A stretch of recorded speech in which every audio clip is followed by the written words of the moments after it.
Welcome, everybody. Ask Jason is where founders, investors, even folks looking for career advice, any of those things, get to ask me a question. I've seen it all, folks. Invested in 400 startups. I've built a couple of companies, host 5 podcasts a week. Have done almost 2,000 episodes of This Week in Startups, 175 episodes of All In. I've written a book. I'm 53. I got a lot of battle scars and some knowledge and some hacks here and there. I've read a lot of books. So let's get started with Ask Jason. This Week in Startups is brought to you by Vanta. Compliance and security shouldn't be a deal breaker for startups to win new business. Vanta makes it easy for companies to get a SOC 2 report fast. Twist listeners can get $1,000 off for a limited time at vanta.com/twist. Squarespace. Turn your idea into a new website. Go to squarespace.com/twist for a free trial. When you're ready to launch, use offer code TWIST to save 10% off your first purchase of a website or domain. And Mercury. 90% of startups fail. Just 10 out of every 100 make it. Mercury exists to close that gap, helping companies succeed with banking and credit cards engineered for the startup journey. Join over 100,000 companies banking with Mercury at mercury.com. Okay, let's welcome our first guest. Our first guest is Dustin. Oh, there he is. All righty. Hey, Jason. Hey, Dustin. How are you, sir? Doing pretty well. How are you doing? All right. You sound great. My team did a good job vetting you and making sure you had a tight question. What is your question? Yeah, thanks. John's on top of it. So yeah, my question is, I'm 28. I've got a technical degree. I just shut down my startup after about 3 years of working on it. My near-term plan is to work at a post-product market fit startup and try to build some financial stability and learn from some really bright founders before starting a company again. Got it. That's kind of my goal, but I'm struggling to find roles that fit the more generalist skill set I've developed over the past 3 years. And going beyond that, knowing how to market myself in that sense, because a lot of companies are looking for specialists. Yeah. So I was curious if you had any advice on where to look and how to pitch myself. Right. You're an operations specialist. You're a jack of all trades. You're somebody who the CEO or the co-founders of a company could say, hey, we need to solve problem X with the outcome of Y. And we want you to update us Z, right? So X, Y, Z. Hey, here's the problem. This is the outcome we're looking for. And you can come up with the process, et cetera. Am I correct that that's your skill set? Yeah. I mean, that's what I felt like I did for 3 years building this software startup. Okay. And as you know, as you build a startup, you add specialists. So when you're the jack of all trades, a super important position, this is somebody who can play defense, all 5 positions, OG Anunoby on the Knicks, Draymond Green, right? And so you are one of those utility players who can, basically work on any problem, with the exception of maybe you're not going to be the designer of the product. You're not going to be the developer of the product, correct? You're not the designer or developer. If you're talking about a company that already has product market fit, they obviously have designers and developers already there, right? Right. Got it. So, but you did do the product in your startup. Yeah, I wrote code. I was in Figma. Oh, wow. Great. Yeah. All right. Well, so this is why I asked that question, because you have 3 swings at bat here, and you could actually design products, you can write code, and you can do operations. So you want to maximize revenue to build up your chip stack and learn. Am I getting that right? As opposed to starting another company? Yeah. Next 3 years ideally would look like, building some cash to get ready for another startup and learn from some really bright people. Let me ask a personal question here. Why do you need to build up cash? Do you have debt? Do you have family? Do you have kids? Do you have a mortgage? No family. I've got a bunch of student debt. And How much? Ballpark. How much you got to pay every month, every year? About $100K. It's works out to like $600 a month right now. Oh, okay. So that's de minimis. All right. So I am going to question this concept of I need to build a chip stack. I need to build up money. Do you? Or should you lower your burn rate, personal burn? What's your personal burn rate? Just as a ballpark, what are you paying rent and where are you based? I pay about $1,000 a month in rent. I'm based in Denver. Amazing. Yeah. Okay. So you have micro burn. You have very low burn. You got $600 for your student loan. You got $1,000 for your rent. And, you put in another $500 or $1,000 in other expenses. I don't know if you got a car payment, whatever. I mean, you got about a $40,000 a year burn, which means you could accept a job offer for $100K, pay a third in taxes or something to that effect, and have a little wiggle room. So you're actually in an incredible position to be a co-founder of a company. And were you a solo founder or are you a co-founder of your last company? I was a solo founder for the first year and a half, and then I brought on first an employee, and then kind of upgraded to a co-founder after a while. Tell me your experience, solo versus co-founder. It was pretty similar. I mean, as a solo founder, I got the company to almost to its first revenue. And then it was after we launched our first customer that I opened the door for my employee to come on as a co-founder with a stake in the company. I felt like I kind of had a handle on everything, and I really just wanted, more help. And this guy was kind of going above and beyond. So I opened the door for him. So you felt like he should have that, but truth be told, you set the thing up. You did all the hard lifting alone. Very admirable. Also quite crazy. I always advise. And it's just, it's kind of like Joel Embiid trying to beat the Knicks right now. It's like everything's on his back, and it's really hard to put the whole team on your back and get there. It's when you want to win championships, pretty good to have 3 all-stars on the team, as we saw with the Warriors, or we've seen with other teams, 2 or 3 all-stars. They tend to win the championships.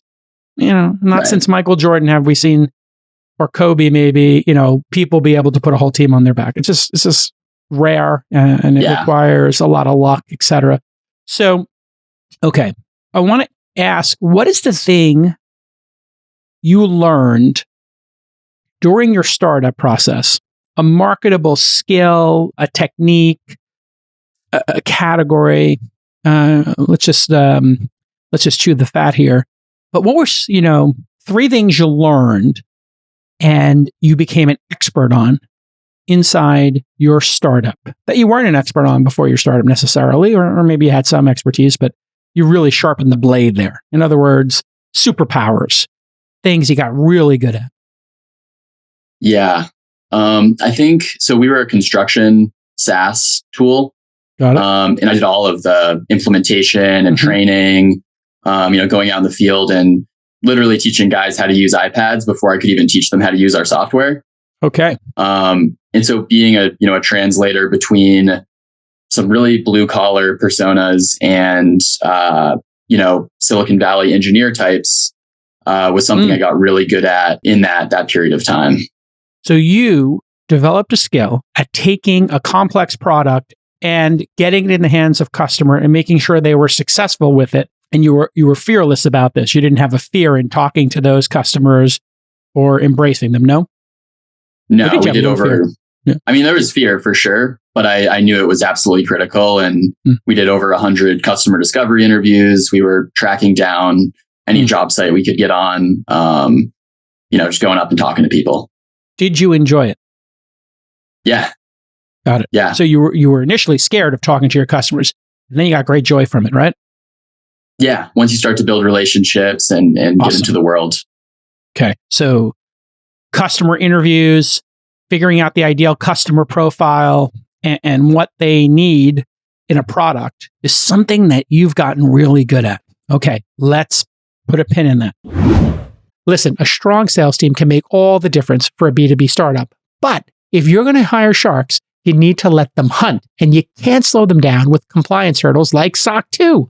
What is SOC 2? Well, any company that stores customer data in the cloud needs to be SOC 2 compliant. If you don't have your SOC 2 tight, your sales team can't close major deals. It's that simple. But thankfully, Vanta makes it real easy to get and renew your SOC 2 compliance. On average, Vanta customers are compliant in just 2 to 4 weeks. Without Vanta, it takes 3 to 5 months. Vanta can save you hundreds of hours of work and up to 85% on compliance costs. And Vanta does more than just SOC 2. They also automate up to 90% compliance for GDPR, HIPAA, and more. So here's your call to action. Stop slowing your sales team down and use Vanta. Get $1,000 off at vanta.com/twist. That's vanta.com/twist for $1,000 off your SOC 2. It's the number 2 thing you learned at your startup. That was a great first one, by the way. The second thing you learned and that you became an expert at. It's hard to say I'm an expert at B2B sales at this point. I was doing this for 3 years, but, I came out of school with an electrical engineering degree. I hadn't really done sales before that. And, through an accelerator we did, and through just going out and doing the sales process, building the pipeline, prospecting, demos, and closing, I felt like I am, an order of magnitude better at sales than I was when I first came out of school as an engineer. Amazing. So you're the engineer who learned customer discovery and success, and you're the engineer who learned B2B sales. Yeah. Amazing. Okay. Let's stop there for a second. Of those two, which one do you enjoy most? That's number 1. And number 2, which one do you think is more in demand in the market? I think I enjoyed the customer discovery more. Great. And especially because it was also involved the product side and customizing this product to meet the needs. But I imagine sales is probably more in demand. Going back to that concept of companies want a specialist who can sit down and turn, A into B. Okay. So you got to go with what you have the most passion for. I can tell you both of these things are in high demand, especially at startups. Now, what I want you to do is, instead of making a decision to start another company, and instead of making a decision to go work for somebody else, I want you to pause for a second, and I want you to spend about 30 days. It's a 30-day program where every day you work on your socials, your Substack, etc., and you build a brand. Dustin, the customer discovery engineer. Come up with a really tight brand for it. I like customer discovery as, like a concept, but there might be a better word. Is there a better word for customer discovery that you did? This is kind of buzzwordy, but the value proposition design. Value prop design? Yeah. Okay. Doesn't roll off the tongue like customer discovery. And you're an engineer. Yeah. That's something special about you. So, customer discovery engineer. CDE. Just created a new title in our own program. Customer discovery engineer. You're engineering customer discovery. You're taking something that most people consider loopy-doopy, touchy-feely, granola, hippy-dippy, and you're making it a science. I want you to brand yourself on X, Instagram, LinkedIn especially, maybe TikTok, and certainly a Substack. I would say LinkedIn, X, and Substack would be the top 3 most important ones there. Gotcha. And I just want you to create content about customer discovery and what you've learned. And I want you to highlight other people's learnings and your opinion on them. And you go on a 30-day, because you seem like a very disciplined person. I get the sense you're disciplined. You disciplined individual? I think so. Yeah. You work out regularly, take a shower every day, eat healthy. I was a collegiate athlete before I got into startups. Enough said. This is why there are some people who hire specifically, I've seen it in sales groups as well. There's some sales managers like, I only hire people who are collegiate athletes and played, sports. Some people have the same thing about military. Why? Discipline. You need people with discipline. So you are a disciplined person. Me telling you to do 30 days of this, not a big deal. And you just brand yourself in your marquee image, etc., that you are passionate about this and that you're an expert on it and they have a lot of experience. Maybe you do an interview with somebody else and you record it. You write some blog posts. You start a Substack. See if you can get to 100 people reading your Substack. Now you've established yourself as the credible expert on this topic. And so when you email somebody, you just put, Dustin, your last name is Ramsey? Ramsey, yeah. Dustin Ramsey, comma, customer discovery engineer. You'll go, customer discovery engineer. I never heard of that. Tell me more. It has a link to your link tree. We'll go to your link tree, subscribe to my Substack. Here are my interview, my 10 principles on customer discovery. You come up with your own thesis and playbook, right? Your own best practices, around what you believe leads to this. And then after 30 days of this, I think what you do is you find, 10 startups that are in the seed stage that have raised their seed round. They got $1 million in the bank, something to that effect. And you say, hey, I really think what you're doing is interesting. I'm a former founder myself, and I am an expert on customer discovery. I'm wondering, looking at the customers you have, if you need help with this. I charge reasonable rates, and I'm passionate about startups. And you can book a 20-minute discovery call with me at my Calendly link here. Now, let's see if you email 10, how many reply? And you should just do one follow-up to each one. Hey, I know how busy it is to be a founder. Just wondering if I could help you with customer discovery in any way. I looked into, your competitor, and I saw some other discussions about your product and similar products on Reddit, Hacker News, Twitter, LinkedIn, whatever. I'm curious if you've looked at their customer bases and studied them. I could help you with that with competitive intelligence. So anyway, this is all recorded. Yeah. You don't have to take any notes. But what I'm trying to give you is a playbook to establish yourself as an expert and then engage 10 startups you think are amazing. Let's say 2 of them hire you. Come up with a rate that's reasonable, but covers your $40,000 in expenses a year. Let's see, in month 2, month 1, you're just putting your ideas out there and building your cred. Month 2, you're trying to get an engagement or 2. And then let's see if any of them bite. And, maybe you got to send 10 of these custom emails per week. It's really important that these be custom emails. You spend time, maybe an hour researching, 15 minutes writing. That means you got to spend, if you want to send 10 of these a week, 12 hours, something, 13 hours on it. Not a lot. And you're a disciplined person, so you're just sending 2 a day because you're disciplined. You know how to do this. So what will happen at the end of these 2 months is you'll have an idea if this skill specifically is marketable and if people engage with it and if there's a business there. If there is a business there, 2 things will happen. 1, you'll start ringing the register, and who knows what you could charge for this. I think there are startups that will pay you $5,000 a month to do customer discovery, $60,000 a year. You might get 3 of them, and now you're making $180,000 a year, which is much more than any salary you would get at a startup. Which typically pays. What did you pay at your startup? 50 to 100K? Yeah. Ballpark for founders typically spend 50 to 100K on startup employees. Those same employees, if they can get a job in corporate America, maybe they get it for 20% more. So they get paid 60 to 120. Yeah. So, this is people take a discount on a startup because they get more freedom, more opportunity, more growth. And we all know the deal. Right. And then what might happen is you find one of those in month 3 that you really vibe with. Now you've started to pre-vet these. So instead of just sending them nonsense, you say, you know what? I really love your startup. I noticed you got 2 co-founders. I think I've proven my worth here. I'm wondering if you, Jane and Steve, running Acme Corporation, would be open to a discussion about bringing me on as your co-founder. Because I make a fortune at this consulting. It's incredibly lucrative. But I think you have $1 billion business on your hands here. And gosh darn it, I know you guys own 40% each. And I think if I own 20% of this company and was your 3rd co-founder, I understand you guys started it, I'm willing to vest like y'all are vesting. And I think I could, help you get this there, and more than earn my 20%. I think I can make this company 5 times more valuable with my contribution. That's unique in the world because I am a customer discovery engineer. Yeah. So anyway, this is the way I like to approach these things. And if you look at the people who became the all-in creators like young Spielberg or Ray doing the meetups, there's just a bunch of them, the all-in talk Duo.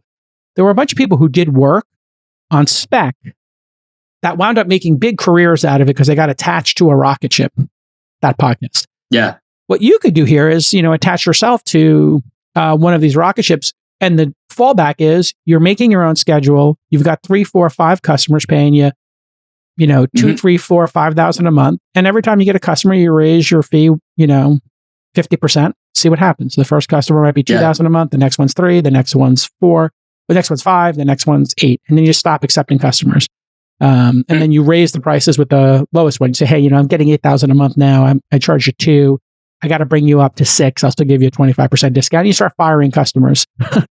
Yeah. Well, you might be able to build this into a $500,000 a year business in 2 or 3 years. And then think about your optionality. Yeah, then you're building absolutely. a war chest. Now you can fund your startup, for the first 6 months. And many people have consulting firms that are ringing the register like this. They wind up having the ability to discover really good ideas along the way. So you're learning while you're doing this customer discovery engineering for everybody else. And you're turning customer discovery into a science from an art. And that's a good tagline. Turning customer discovery into a science. Taking customer discovery from an art to a science. That'll appeal to a lot of folks. So anyway, this is a long ask Jason, but I think it's an important one because, this strategy, you said you wanted to build a chip stack, could do both these things. And what city are you in? Denver. Denver. Okay. One of the things I want to encourage you to do is to become the host or co-host of Founder Fridays in Denver. So go to founderfridays.tech. I started this just so 8 people could get together in a chapter. And founders can just sit there and talk about their biggest problems. And, a founder who's, wrapping up their startup and getting ready to start the next one, that qualifies for as far as I'm concerned. And now you're meeting with 8 founders every first Friday of every month. Got to get in that discipline. You're hosting it. You might, founderfridays.tech, everybody. You might find your customers there. You might find your next co-founder gig. And so I wish you great success with it. Any questions for me, Dustin? No, that's really well said. Opened my eyes a lot to alternative to the job application and the networking my way into a full-time gig. Job applications are for suckers. Let me say very clearly. Going through the front door is stupid. What you want to do is you want to go through the side door and say, where's the owner? Yeah. I have something very important. Somebody says, you have an appointment. I said, this is critically important that you get me in touch with the owner of this business because I have something that's going to change everything here. And you just kind of just barrel your way into the top of the company. Now with startups, it's really easy because they have 5 employees and you can there's ways to get people on social media and you just be relentless, DMing them, whatever. This is one of the things I've been teaching my team. If people aren't complaining that you're being annoying, you're not pushing hard enough. Yes. So I would rather see you if you went after 10 a week for 3 weeks and there's 30 of them.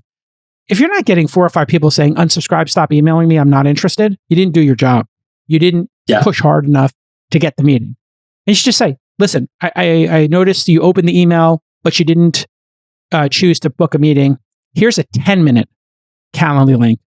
I only need 10 minutes to explain to you what you're doing wrong and what you need to fix with your startup.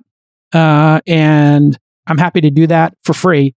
It's only 10 minutes of your time. And I'm willing to do it 7 days a week, anytime you want. So pick 365 days a year, anytime. Yeah. But we should talk about this now because I think I have critical information for you, including X, Y, and Z. So be aggressive and turn all your startup knowledge and pain into a high-paying gig and don't go through the front door. I wish I'm trying to hire like a community manager, a GM for founderfridays.tech. I wish somebody would just aggressively tell me, here's what you need to do. Here, I'm going to join I'll be the GM of the co-host of the Denver one. Let me show you what I can do. I'll work on spec, whatever. Somebody just aggressively went after the job. And you know what I get? Get cover letters that look like they're ChatGPT nonsense. They don't even read. So, really be thoughtful and do a sniper shot, not a machine gun, or a shotgun approach. Yes. Sniper shots. Okay. Dustin, I'm going to put a 30-day requirement for you. You're agreeing to come on Ask Jason in 30 days and do a follow-up, correct? Yeah, you got it. Okay. We're going to review your work in 30 days. Awesome. Thanks, Jason.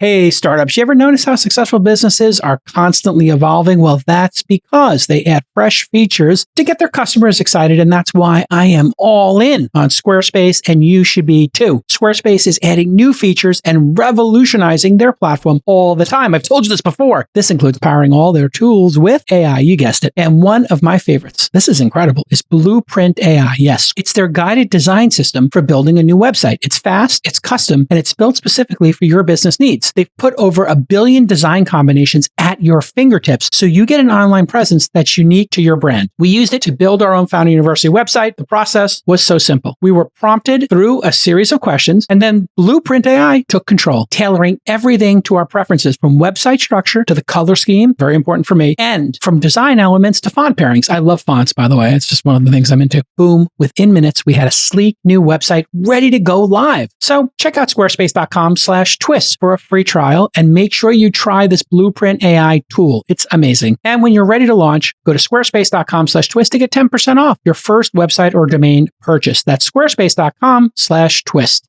Francis, feel like we've met. We have. How you doing? I am doing great. Francis, you're an investor. You're passionate about startups, and you have a question for me. What is it? You have mentioned your framework for likely winner versus definitive winner when it comes to deploying follow-on capital. Can we define those terms in a more concrete way? A particular level of revenue, a particular growth rate, a particular type of lead coming in, something like that. Fantastic question. When you run a venture capital firm, for people who don't know, for example, our launch fund 4 will be a $50 million vehicle, give or take. We plan on deploying the first half of the fund into what we call primary investments, our first investment in a startup. Now, we are a high-scale investor. So we have our accelerator, we have our pre-accelerator, Founder University. So we'll make, let's say, 200 bets with that first $25 million. On average, 100K. Sometimes it's 250 or 500K. Sometimes it's as little as 25K just to get somebody started with their first check. And then my team is examining, of those 200 names, which ones are likely winners, which one are definitive winners coming out of the seed stage. This doesn't mean they're definitively going to win an IPO and become Uber, Robinhood, or like a huge company like Com. Definitive winners, let's start there. A definitive winner has a known VC with a known partner, just like somebody who's a real VC from a real firm who is leading the round. And when you lead the round, what that means is you pick the price of the round, the terms of the round, and you originate the term sheet. You're giving an offer to the founder. And you're joining the board. And you're owning more than 10%. Generally speaking. So if we break that down, it's a priced round. The terms for the round came from the VC. They're joining the board and there's proper governance happening. And it's pretty nice if it's a competitive round and there are multiple term sheets, although that's not required in my framework. And again, this is just coming out of seed. So if we see that Mark Suster from Upfront Ventures is putting the Series A term sheet for Density, one of our unicorn companies that I'm on the board of, and we did the seed round, we're going to go, whoa, Mark Suster up front, joining the board. He's only got a certain number of board seats he can take. He's a legit investor. He's thoughtful, and he priced the round. And they had other offers. That's for us a definitive winner. Robinhood, that happened. Com, that happened. And Superhuman, that happened.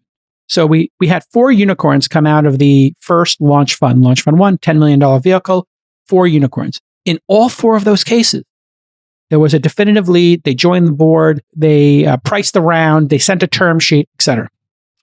Now, let's put aside growth, because in the likely and the definitive winners, there's always some amount of growth. It could be 2x. It could be 5x. Sometimes you're starting in the seed stage with very low numbers. So they made 50K in year 1 and they went to 500K in year 2. 10x. But it's 10x on a small number. Let's put aside growth. But that was what we saw when we looked back on our biggest winners. Now, sometimes there is a party round. And a party round is typically It's a convertible note, so it's not priced. The terms typically come, as you know, from the founder. The founder says, I'm raising $2 million at a $15 million valuation. I want this. I'm going to raise $1.5 million at a $15 million cap note. I'm going to dilute 10%. Nobody's joining the board. I have 4 people soft circled for $400K, and I'm looking to fill in the other $1.1 million. The largest check right now is $250, and then I've got 2 other $250K checks. So they're passing the hat, etc. But if they get that round done, it's a likely winner. And then there's everything else, which is people did an equity crowdfunding site. They did a bridge round, but they didn't get any new money in. Those are pretty easy for us. We're going to stand pat, which is a poker term for we're not folding our cards. We're still on the cap table, but we're not putting any more money into the pot. We're going to stand pat.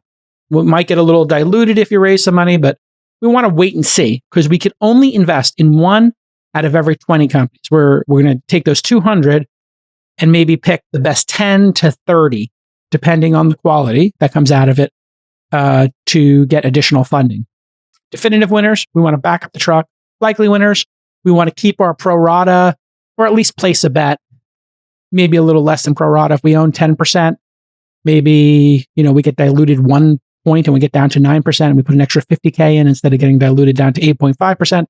Or we stay at 10%, or maybe we put a little extra in, but we're generally going to place a small bet in a likely winner. We're going to place a bigger bet in a definitive winner. What this means is when you look at our portfolio at the end of the day, 200 bets will equal half the portfolio, and 20 bets, let's say 10%, will equal the other half. Those 20 will have, on average, $1 million put into them after they graduate from the seed stage, and the rest will have 100K on average put into them. And so this is the framework I created for our firm, which operates at the seed stage. A Series A firm might have very different criteria. You might have follow-up questions or thoughts. 20 definitive winners get approximately $1 million. Is that all coming into their A, or is that spread out over A, B? Yeah. Just trying to get a little more detail. So yeah, we could, it's going to be situational. And so let's say it's Sequoia coming in, Andreessen Horowitz, somebody who's really tier 1 with a lot of money and they're joining the board. We're going to try to maximize. And so in that case, let's say our pro rata is 500K. We might ask for 750K. We might ask for $1 million. Maybe we can only take our pro rata. But at least we got 500K in. And it would most likely be in the seed round or the Series A. In rare instances, it might be Series A, Series B. The overall goal is to get ourselves to 10 to 15% ownership in our definitive winners. Why is that important? When we look back, when I was a Sequoia scout, in Robinhood and Uber, we owned basis points. In other words, less than 1% of those companies. Now, those were extraordinary outcomes, so it wound up being massive returns.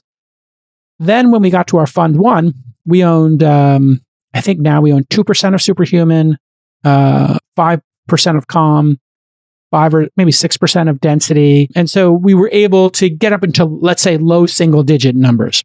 And then when we got to Series B, when we got to our second fund, we had Grin, which became a unicorn, and we wound up having, I think, 15 or 16% ownership. That became a unicorn. Now, 16%, 15% ownership in $1 billion company is a lot of money. It's $150 million. And even if the company were to sell for $500 million, maybe it's a $75 million position.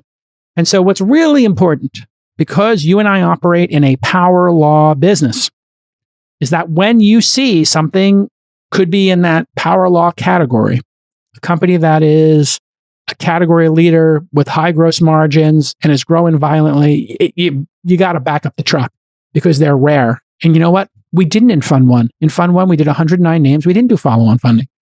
And that was the nature of seed stage and solo GP investing. It was called spray and pray. Chris Sacca, Ron Conway, all these people came before me and I watched them. I think spray and pray is like a silly term, but it rhymes, so it sticks. People remember it. But the idea of spray and pray was get a large enough number that you have a chance at an outlier. And if you hit a power law winner, it makes up for a lot of mistakes. You can take a lot more risk. But the high art, I think, is to have enough surface area, which I think you and I would say is 50 to 100 names, to hit an outlier and then have some capital left over and have the discipline and the system to understand it's a likely winner or a definitive winner, hopefully, and be able to put more money in. And so this is what I've come to after, being a fund manager, just, getting to my fourth fund. And you really could combine my first three, Sequoia 1 and 2, as my first fund in terms of dollar amounts. That would have been about 20 million. And I was doing it part-time up until fund 3. And fund 4, I think, is when I've gotten good at it. If I'm being told, and most people will be like, you're crazy. You've already crushed it. But I think I got lucky on a lot of cases, had a great network. But I think now I have a great process. In fact, I think I have the best process in the entire industry, or maybe, in the top 10 in terms of process and team right now, currently on planet Earth. I think I'm in the top 10 in terms of process and team. Any other questions or follow-ups? Just a comment, and the data is backing what you're doing. There was something that came out of Primary VC yesterday, data saying that, for the very best funds, they went from a 3.5x multiple to an 8x simply by having a larger amount of reserves, which averaged around 40% in those cases versus less than 20% for those 3.5x multiple funds, which are still great, but 8x is obviously better. Yeah, 8x is absurd. 3x is way above the average. And so, I just think as a fund manager, be thoughtful about this. I LP other funds. I was talking to Sophia Amorosa from Trust Fund, who I'm an LP in, and I was like, make sure you have some reserves. And she's on her first fund. And, I don't know where she wound up with that, but I did have this discussion with her as an LP. I would rather see you, if you had a 10 million fund and you were going to do 100 names, 100K each, I'd rather see you do 50K, 100 names, and then take the 5 million and put 500K into the top 10 of that group. I think that would be a better strategy. But you know what? Being a fund manager is hard. You got to come up with your own strategy. And so I just like to share my strategy publicly for 2 reasons. One, when I share my strategy, smart people like yourself will amplify it and, kick the tires, bang the drums, and see if they can figure out if it's flawed or not and tell me, hey, that's not a good strategy. And I'll get better at my game. The second thing is that we're really not in competition. I learned this at the seed stage. If you are below Series A or before Series A, how many times do you see but one name or 2 names on the cap table? It's almost always, yeah. And what do you think the average is of the number of people, investors on the cap table or entities, by the time a typical startup gets a Series A done? What do you think the number is? Unique investors. I just take one I saw recently. It had 49, including mine. We'll just take that as an example, right? As they're getting their A done. Yeah. So I think the number is probably 25 to 50. I think that might be the high end, but I do think it's like most typically 30 names. They pass the hat a whole bunch. And then people have been very good about doing SPVs. Maybe they'll work with one syndicate, et cetera. But you're an early stage investor. Tell the audience, since you're here, how you invest and your vehicles and your philosophy. I'm curious. I basically stole yours and adapted it to a much smaller scale. I invest with your syndicate, other syndicates, direct, wherever I can find the best deal. And I do 50% reserves because I'm seeing that, like what you're saying. I'm just really grateful you put this information out there on the podcast, Angel University, wherever. So I can start with the experience that you have now. And I don't have to learn all this for myself. So that's just hugely impactful. That's incredibly kind of you. If anybody out there wants to learn, angel.university. We have one coming up in May. It's a 3 or 4 hour class. It's $300. All proceeds go to charity. And we've given $175,000 to charity over the last 5 years. Mike Savino and I have been doing the Angel University course. It's open to everybody. Anybody wants to take it, it's all good. Okay. Great job, Francis, and we'll talk to you soon.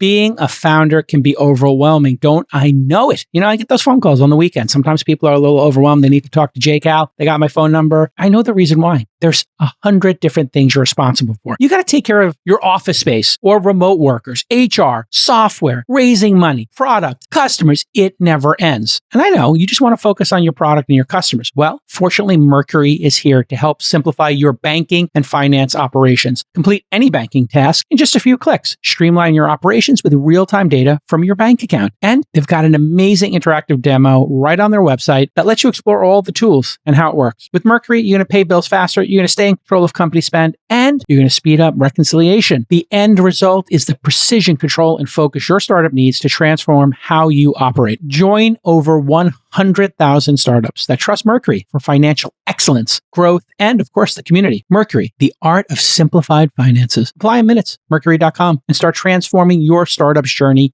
today. All right, Mathew, you have a question for me about podcasts. Go. Yes, I do.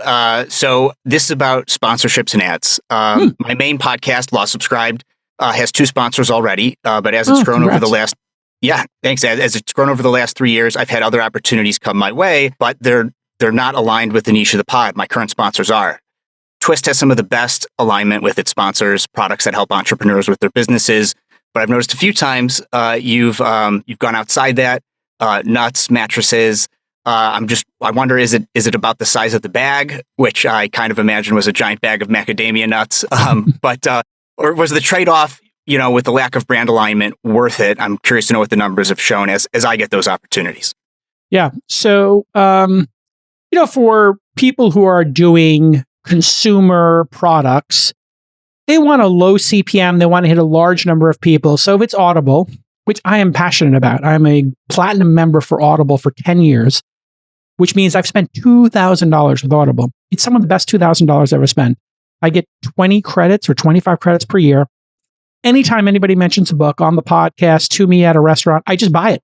I don't even think, because books are, as an example, the greatest value you could ever have. Now, is Audible, going to get an ROI on me reading them an ad? Good question. Or should they do Joe Rogan or somebody who's got massive scale, right? Joe Rogan has the largest scale. They should probably do Joe Rogan because if they're trying to ring the register, we're a very niche audience and it's a very low lifetime customer base. Now, maybe they could make it work if they had me selling the platinum and telling my experience from that. We sell out every year now. We've been doing it for over 10 years. We know which brands are going to do well because the minimum ad buy is $30,000 for a podcast to buy 5 ads, I think, and that's $6,000 per ad. Okay. If you're going to spend $30,000 and your product has let's just say, $500 a month price point, which is cheap for a SaaS product, right? But let's just say it's $500 a month. That's $6,000 a year. And if your customers tend to stay with you for 5 years, that's $30,000. You need to get but one customer to break even. If I was running a business like that, and my target audience included anybody in This Week in Startups, and we price the ads lower than we probably should, because we want them to pencil out that math and go, no brainer. And so the reason you see so many advertisers on This Week in Startups, you hear me reading the ads over and over and over again, and they come back every year, and we have relationships for 5 or 10 years with many of these, is because we probably underprice the ads and then over-deliver and make it a no-brainer. And then we tell people, oh, okay, your product, macadamia nuts, isn't very expensive. But they say, you know what? We want you, JCal. We love you. We're fans. We love All In. We love This Week in Startups. We love that. We love startups themselves. We're doing some awareness, so we don't actually care about ROI as much. Now, we might track some ROI. So what I tell the advertising team is, please, number one, don't accept anybody who's a lame advertiser, because I'm just don't want to read the ad myself. So we've had people who maybe had something where I didn't feel comfortable reading the ad. Think about something you might hear on repeated ads on Sirius XM that are just filling for a company that protects your privacy or your reputation or something like that. Those services get a lot of complaints, I think, because they're kind of like subscription services that some people may get value from, but many people who sign up have a hard time unsubscribing, yada, yada. So we say no to that. When vapes first came out, a lot of people wanted me to do vape stuff. And, there's been a lot of weird advertisers that we've said no to. And we'll just tell them, this is a B2B podcast. It's low hundreds of thousands of people listen to each episode over the first year or two when the episodes get published. And we make them do a minimum ad buy. So I think always have the targeted folks, because then you don't have to deal with, Mathew, people being upset that they didn't get the ROI. And then if they're ROI people, I think just asking them, explain to us how you're doing your ROI calculation. Because I think maybe 1 in 20 people use the codes. So if somebody uses the twist code or your code for your Lost Subscribe podcast, I think maybe 1 in 20, 1 in 50 might use the code. So you should just times it by 20 or 30, 40, 50, depending. And, if they say to you, well, our product costs $6,000 a year and our lifetime value is $30,000 and we want to get 10 people per ad buy. I'm like, so you want to put 30,000 and get 300,000 back? Really? And you want to track all of them? That probably doesn't make sense. I think you're probably overestimating your LTV and your CAC, lifetime value and customer acquisition cost. I think you should look at podcasting as 2/3 brand building, 1/3 ROI. That's what I think the proper calculation should be. 1/3 ROI. Not that you can track it perfectly, but you're getting some amount of the money back. So on a $30,000 ad buy, you get $10K back in customers, and you spent $20K getting marketing value. And also the host reading your ad, means something. So having a trusted person read your ad, maybe you break it into 3 buckets: $10,000 to get the influencer reading your ad and whatever value that provides, $10,000 for general awareness, and then $10,000 for ROI. And just generally speaking, I don't do it for the money, which then means it sells out every year. And then people demand I do more shows. And I've actually been trying to do less shows, as you've noticed. I'm trying to get down to 3 days a week on This Week in Startups. We peaked at 6 when I had Molly as a co-host, but it almost killed me. It was just way too much content for me to do or my team to do. And I think that's why a lot of people who are daily talk show hosts, James Corden just quit. Jimmy Kimmel's going to quit. Howard Stern went down to 3 days a week. I mean, it's a grind to be daily. And so I think a lot of people quit. So I hope that answers your question. You're putting yourself in those categories of those that caliber of late night talk show hosts. I don't, because they have huge reach. But if you were to say, who was the Jimmy Kimmel or the James Corden of startups, I would be on the short list, I guess.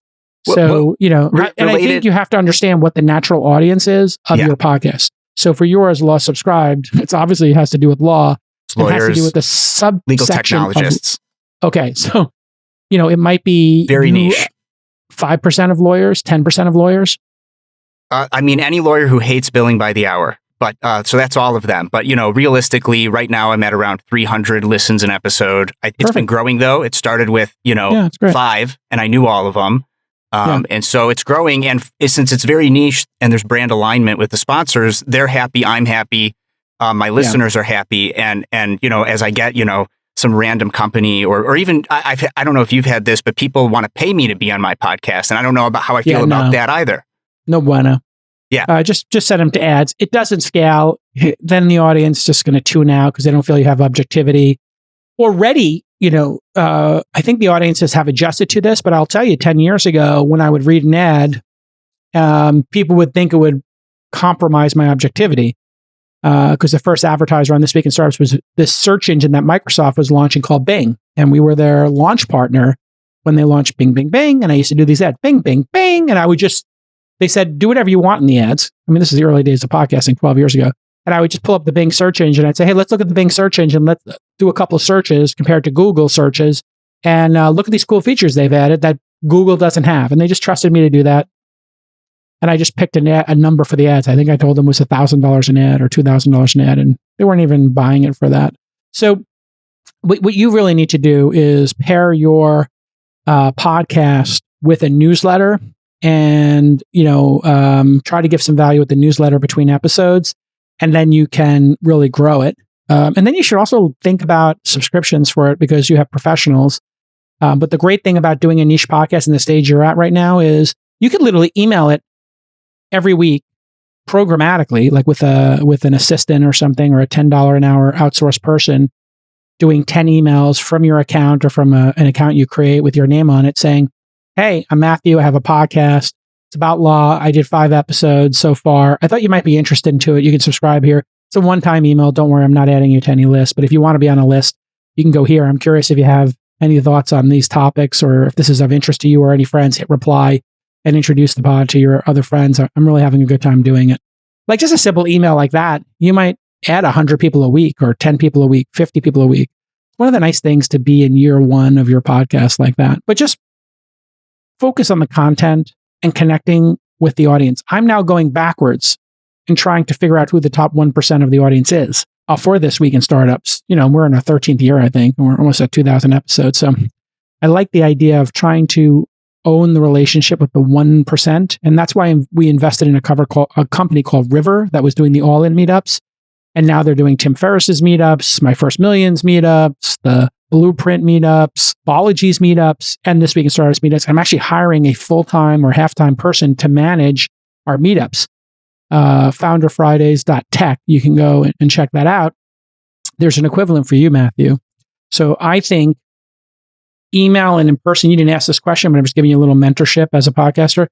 I think in person and email as parts of what you're doing are super, super, super accretive at this stage. I think accretive is like a fancy word for additive. So I think it would add a lot. Let me stop using silly words. I think it'll add a lot if you did an in-person meetup. What city are you in? Chicago. Perfect. Just do it's called Law Subscribed is your podcast? Law Subscribed.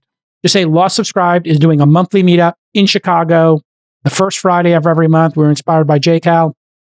And I wanted to invite everybody to show up and just have a mixer. What if 50 people show up? And then you tell your sponsors, you're automatically giving them a sponsorship to your no-host meetup at a pub, near a certain law firm. I mean, this thing could blow up for you. So I'm giving you the playbook here.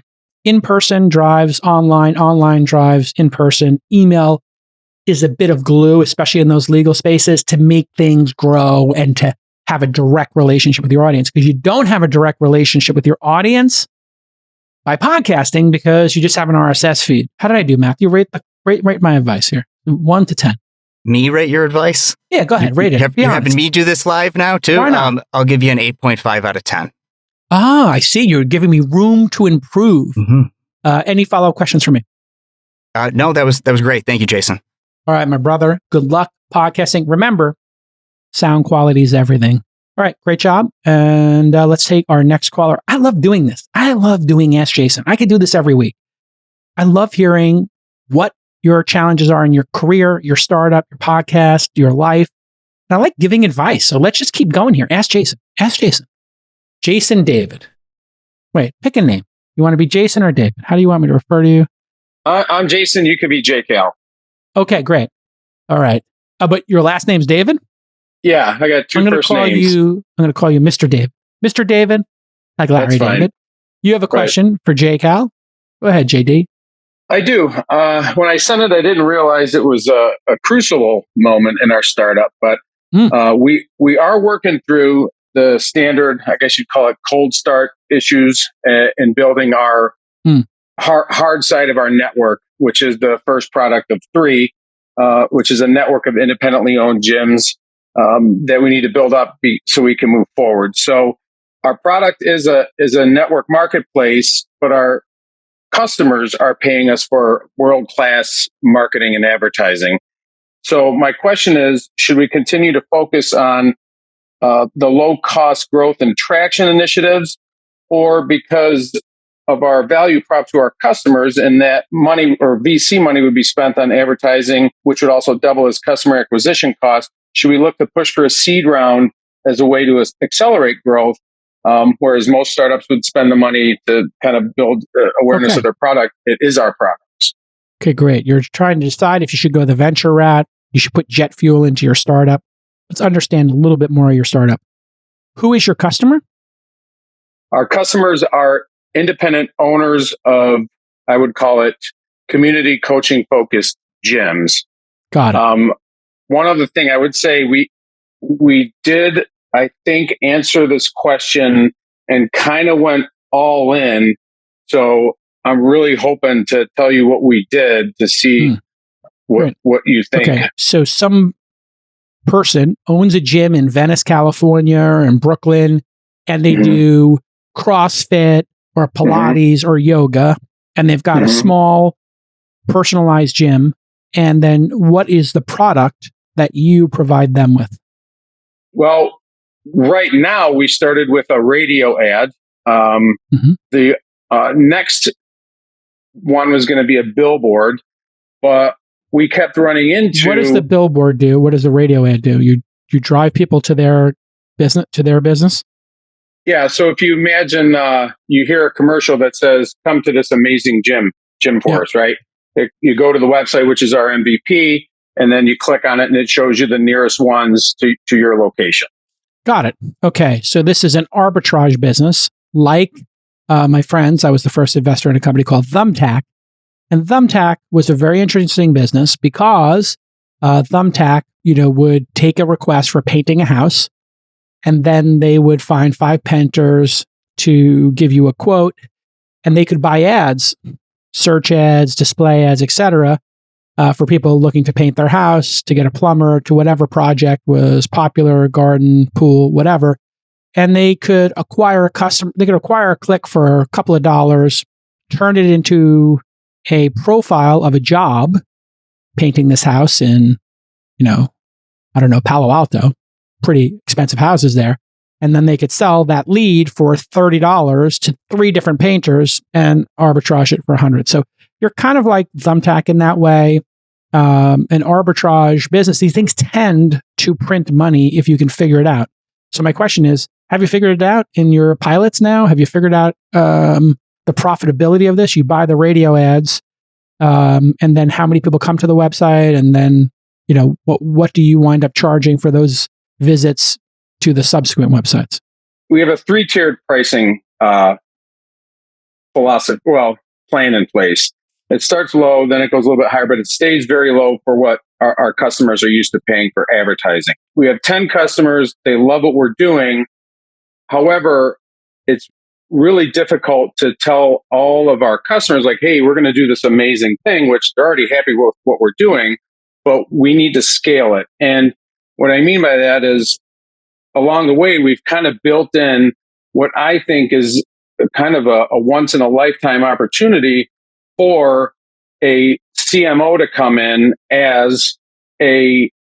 with a founder status to implement a world-class marketing and advertising campaign to a brand that has never had one before, which is the independent owners of these gyms. And how I came up with that was talking to my co-founder, we are, to our customers, we are representing them the way they've never been represented before. They're not going to have to put a sandwich board outside and do their Facebook ads.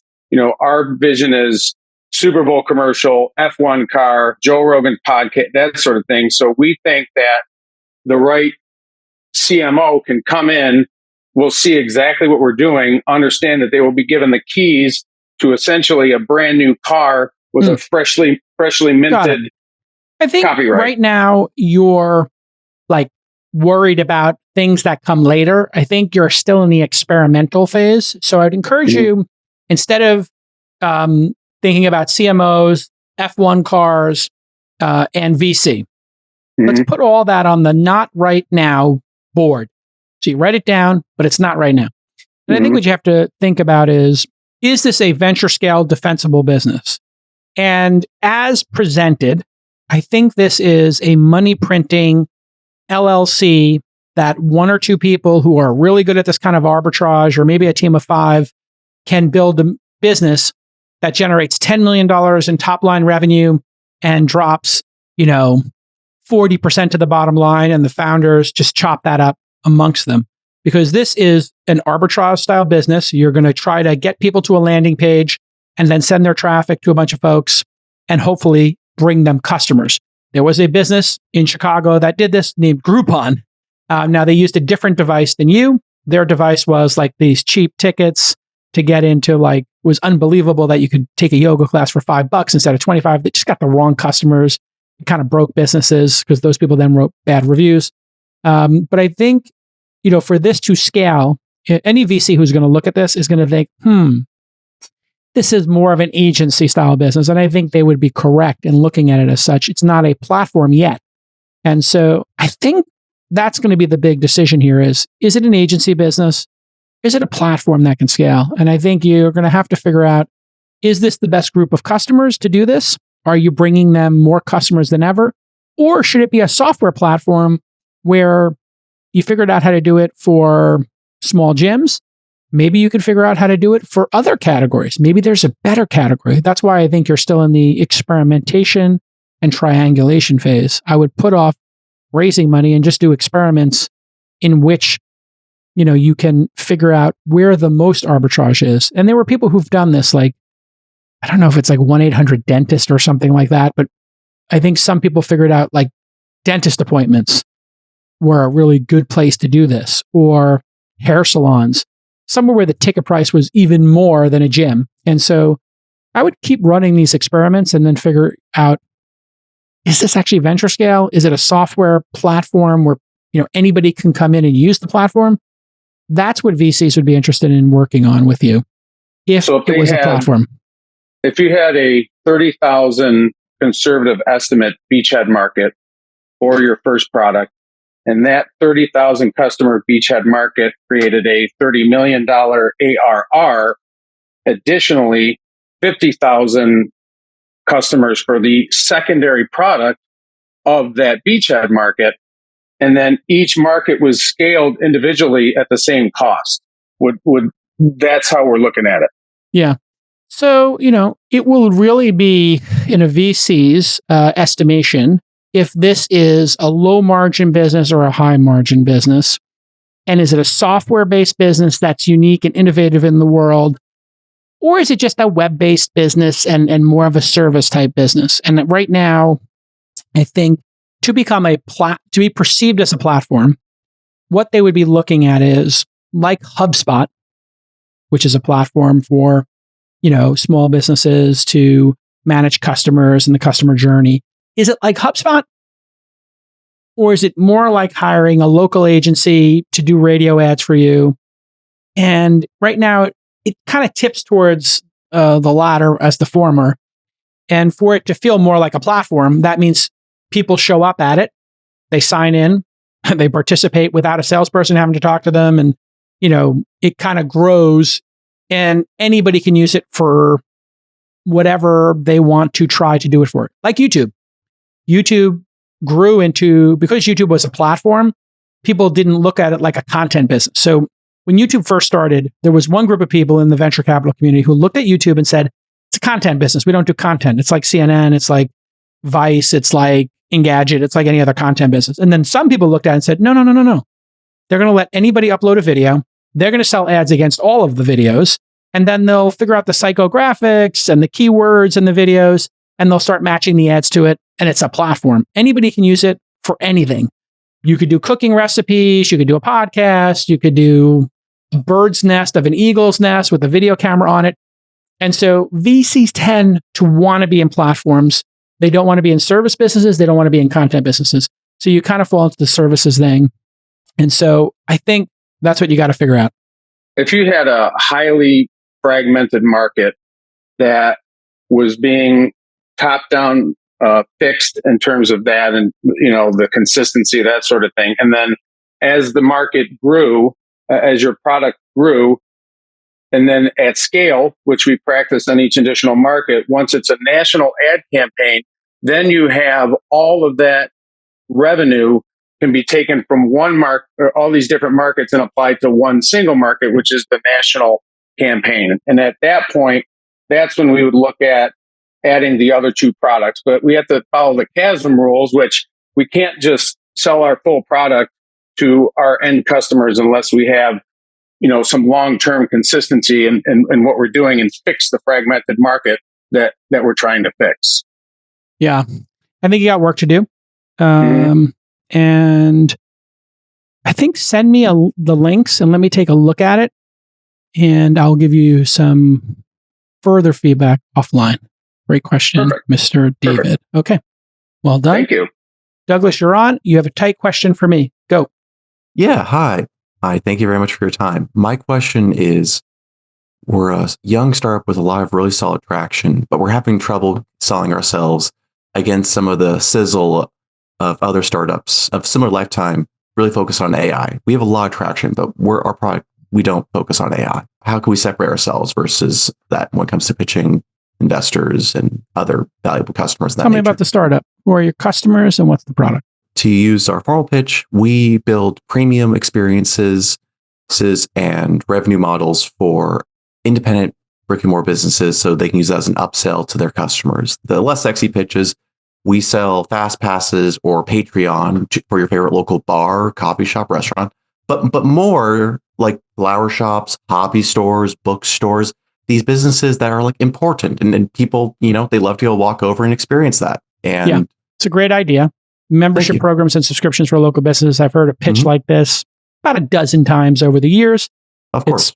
It's out there. Crowdfunding's been out there. And so building a platform where people can buy subscriptions and white labeling it where it's on somebody's website and then figuring out the value proposition is a really great idea. I don't think people are going to look at this and say AI has anything to do with it necessarily.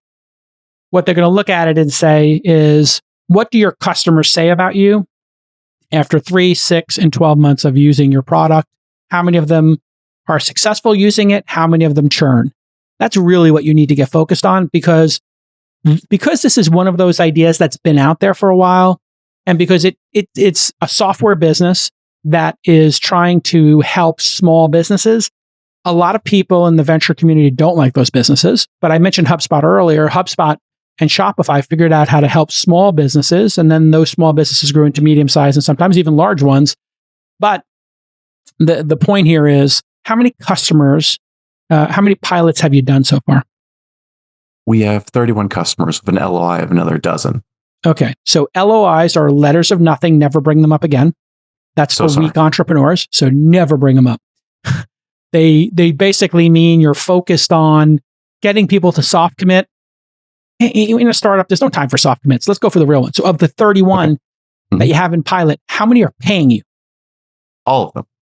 Fantastic. Great. So they're true customers. The reason I ask that is sometimes people say we have 31 customers and nobody's paying it. What is the average payment per month of those 31? In total or other subscriptions that we take a cut of? The average revenue generated by the one that's number 15 from high to low, the median. Average is $900 a month. Yeah. In revenue. Great. How much of that 900 do you capture? That's your take rate.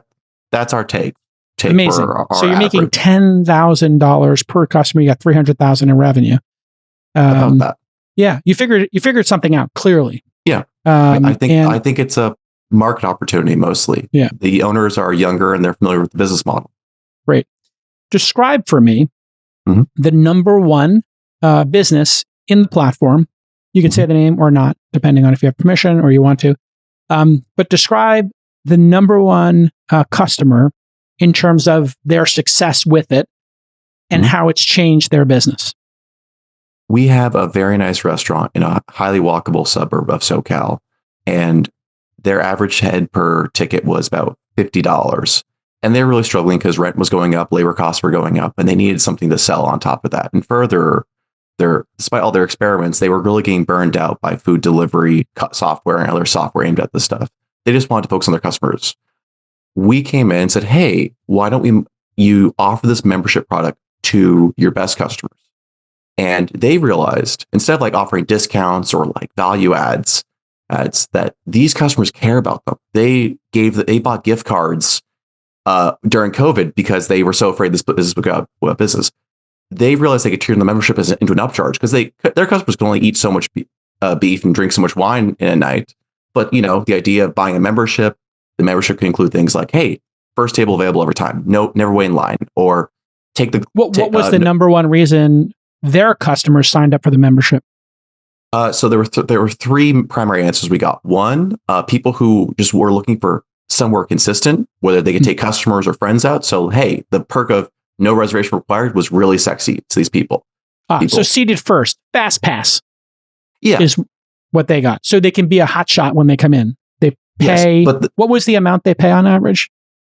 On average, the per head was $50. Table was a little over that. What is the membership? I'm sorry, the membership fee. For that customer, the membership, they charged $100.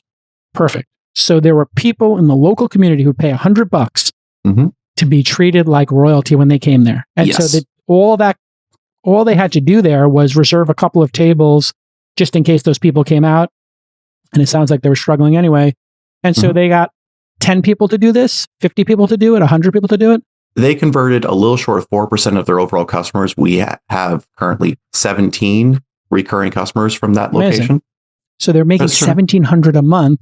And I guess what is their, we'll have to study their churn and see if people churn. And then what, with those reservations, I guess what does that equal compared to their rent? Do they pay $5,000 a month for rent, $10,000 for a month for rent? Do you know? The owner hasn't been upfront with me about some of those costs, but based on the area, I'm guessing on the low end, probably rent's $5,000.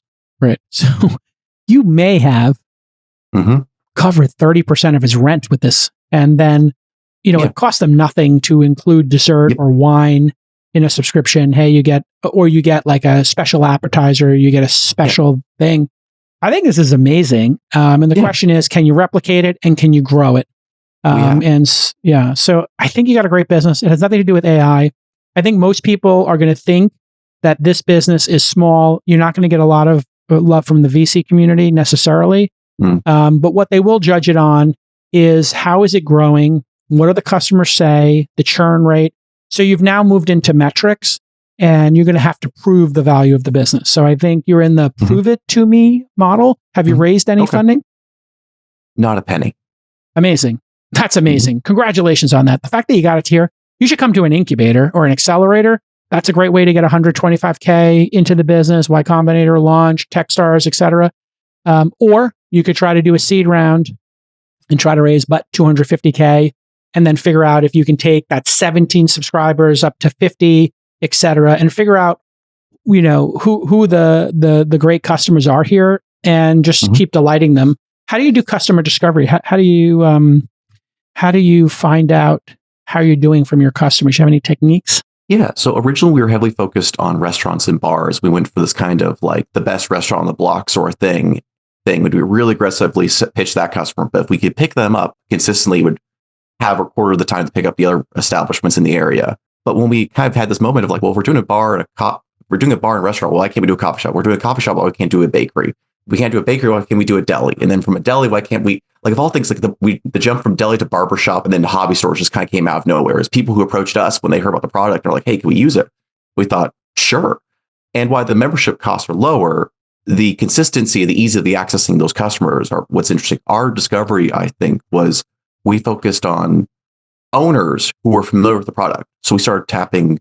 I started tapping like people like, hey, are they subscribed to like a business newsletter? Are they subscribed to something on Patreon? Like so they understand subscriptions is, I guess, the concept. Yes. Fantastic. I think keep experimenting. And going and talking to these customers and running pilots with them could be really interesting. With cafes, just thinking out loud here, there's people who like to be regulars in cafes because they like to work there because working from home is so oppressive and lonely. Yep. Imagine some local cafe put in 4 standing desks, really nice desks. They don't have to be huge, but standing desks. And they said, hey, if you're a member, you get first shot at these. You can use them, for a couple of hours a day, whatever it is, or you get 10 hours with them. You can run experiments like that. And I think running experiments at this early stage is the way to go. And then try to figure out if one of these people can make more from subscriptions than they do, from other revenue streams, or if they can cover their rent. And then you get the testimonials going and boom. And, like you have a zillion different experiments you could run. You could have, every month that coffee shop does a special coffee tasting. And as part of your membership, you get a pound of coffee. And you get to come to that membership and they just pick whatever the slowest time is and you can come pick up your coffee membership, or maybe you get a locker, So membership clubs are a thing like Soho House. So I look at this and just think membership club benefits. Part of it is being baller and being a VIP. Part of it is an actual perk like a standing desk or getting seated first or the coffee or the free dessert. But overall, I think people have an affinity and they want to support folks. And so just really interesting. I think density in a geo is also very important so that people, you can just have your team talking to people. Do you have an extroverted, incredible person who is passionate about small businesses, who walks into businesses and talks to them? I kind of learned to become that person because I Right. recruited a better engineer than me to be the CTO. Perfect. So I think it's great that it's you. Mhm. Would be amazing if there was somebody else going out and doing that and you just made them an evangelist. And that person might be a $50,000 a year person who just loves local businesses. Hmm. And if they convert, 5 a year or they convert 1 a month, they pay for themselves, right? So I think you might be getting close to the time to do that. I really think your business is interesting. I think you should talk to my Founder University team or the Launch Accelerator team. I know you have spoken to somebody at some point, but I'm just going to have my team circle back around with you and see if it's a fit for our incubator. That's very great exciting. job, Douglas. I think a lot of people have tried this, and I think you might be the one to figure it out. Thank you very much. Have a lovely day. All right, everybody. This has been another amazing episode of Ask Jason. If you want to be on the next episode, thisweekinstartups.com/askjason. thisweekinstartups.com/askjason. No spaces, no dashes. We'll see you all next time on This Week in Startups. Bye-bye. Okay, everybody. I want to tell you about Founder Fridays. What are Founder Fridays? This is an opportunity for you, if you're a founder, to get together with a dozen other founders on a Friday, the first Friday of every month. Why is this important? Well, if you meet with other founders, you can talk about the things that are working at your startup and the things you're struggling with, everything else in between. And then you can trade notes and you can make friends. It's really hard to be a founder, isn't it? You're alone all the time. You've got to solve all these problems, and other founders are having the same experience you're having. It's isolating. It can be scary. It can be thrilling. And people don't understand what you're going through. If you go to a dinner party and there's one founder and 7 other people, you feel like a mutant. You feel like somebody who doesn't belong there. Nobody understands why you're doing your startup, why you're taking this risk, the problems you're facing, right? They're NPCs. This is a non-NPC event. Every first Friday of the month, we do Founder Fridays. We're doing them now in 71 different cities. And if this sounds appealing to you, well, you're a founder and you want to hang out with maybe 7 other founders around a round table. You can have breakfast, you can have lunch, you can have dinner, you can have coffee, you can co-work, dinner, however you want to do it. And it's free. We've been doing this for a couple of months now. We've had 71 meetups around the world and 929 founders have joined. I want you to join and I want you to come to the next one. It's Friday, May 3rd. Now, if your city's not on the list, what are you going to do? You're going to apply to run your city with 2 or 3 other founders. Again, for founders, by founders. From the #1 podcast for founders, This Week in Startups, comes founderfridays.tech. Go to founderfridays.tech to sign up. And you're going to meet all these great founders. And we give like a little prompt. And this Founder Friday taking place on May 3rd, we want you to bring 2 things with you. Your most significant challenge and one thing you wish you'd learned earlier. We're going to go around the table and each person is going to do that. And then you'll get feedback from your peers. It's incredible. It's magical. And we don't want this to get big. We want to keep it small. So if you plan on going and you're interested and it sounds appealing to you, just go to founderfridays.tech, T-E-C-H, right? Great domain name. founderfridays.tech, and please take pictures and then share those pictures on Twitter @mention us, @TWI Startups, @Jason. And it doesn't matter. You could be in San Francisco, New York, Chicago, LA, Paris, Tokyo, Dubai. These things are happening all over the world. Again, 71 cities. Let's get it to 100 cities. We've got over 900 members. Let's get it past 1,000. Go ahead and sign up and you'll be in touch with my team and we'll see you there. Once again, founderfridays.tech.